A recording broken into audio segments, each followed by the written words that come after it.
this is Asim here, and today I'm going to talk about the second part of the question, which you can see on the screen.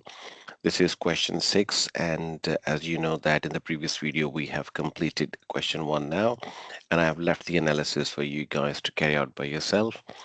So I'm just going to highlight that in a yellow color that has been completed. So in this video, I'm going to work on to the second question, in which we have to identify that which regional manager is the best performing across all regions.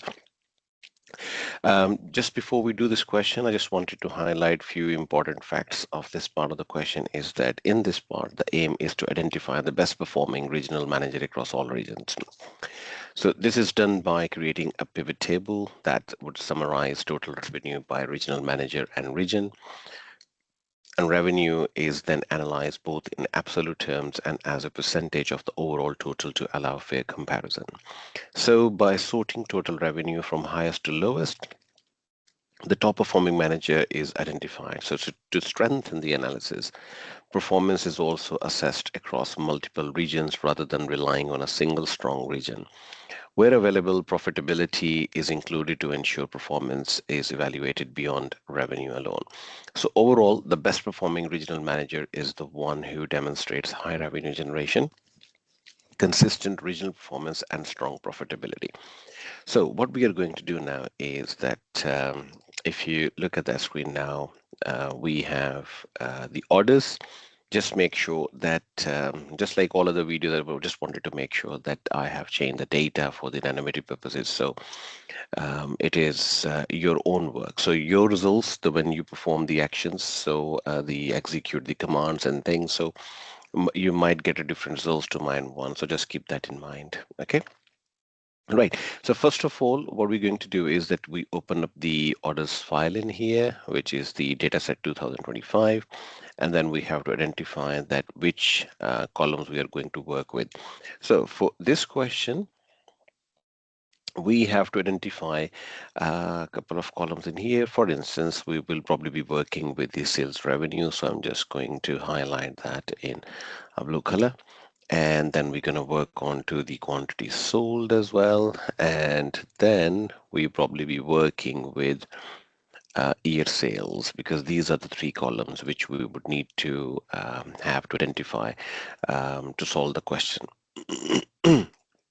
So once you have gotten access to this one, then the next thing is we are going to create a pivot table. You highlight it and then you click OK. So this is the new table created.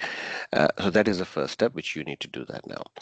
Then what we're going to do is that we are going to have, okay, I think I just need to recreate that one. We go back into the orders, we have Control A, and then we go insert, pivot table, and then create, and here we go. Okay, right, so this name is not valid. So let me come back into this. I don't know what has happened in here, but let's try that once again. Here we go. Here we go. So we got an access to this one, so we can delete sheet 7, so which I'm going to do that in front of you now. Right. And then in sheet 8, just like every other video, I'm just going to put the name as question 6, and then the section B is there now. Brilliant. So the first thing we are going to do is that we probably be looking into, if you scroll it down, you probably see the regions, and you click regions and you get into the rows. That is the first thing you need to do. And if you remember, just in the previous the worksheet, we have highlighted few columns in there. So let's see which columns. So for instance, not sales avenue. So not sales avenue. What we're going to do is we are going to have, okay, so let's scroll it down. Okay, sales revenue, city, postal code, and product name, sales revenue. So we get the sales revenue in the values. Then we had quantity sold as a second column in there.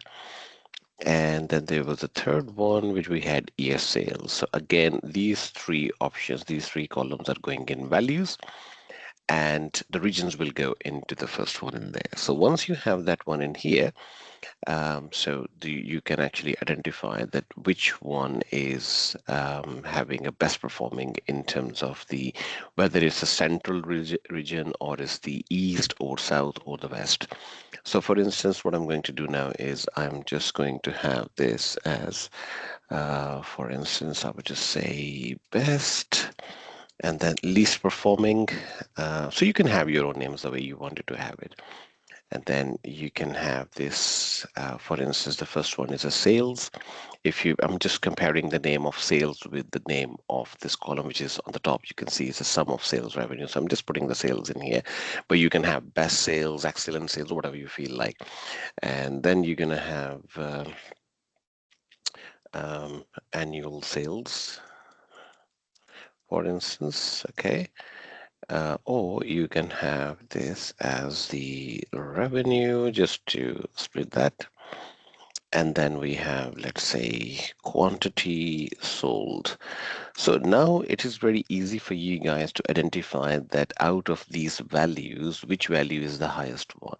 So for instance, instead of that one, for instance, I'll give you an example for some of the quantity sold. So if you look at this one, we can see that the highest value is the 1226, which is the west. So here in quantity sold, I would say is the west in here. Obviously, you can use the max and minimum values function in here, and you can easily identify that which options you wanted to keep on. So once you have filled that table in here, so the question number 6 part B is completed in terms of the analysis. But obviously I would ask you guys to look into the cluster analysis, which I would suggest that you do by yourself. So this part of the question 6 is completed now. But as once again I tell you that you need to work on the cluster analysis by yourself. I hope this video is helpful, and thank you very much. I'll get back to you with the question number 7 and 8 shortly. Thank you very much once again. Take care.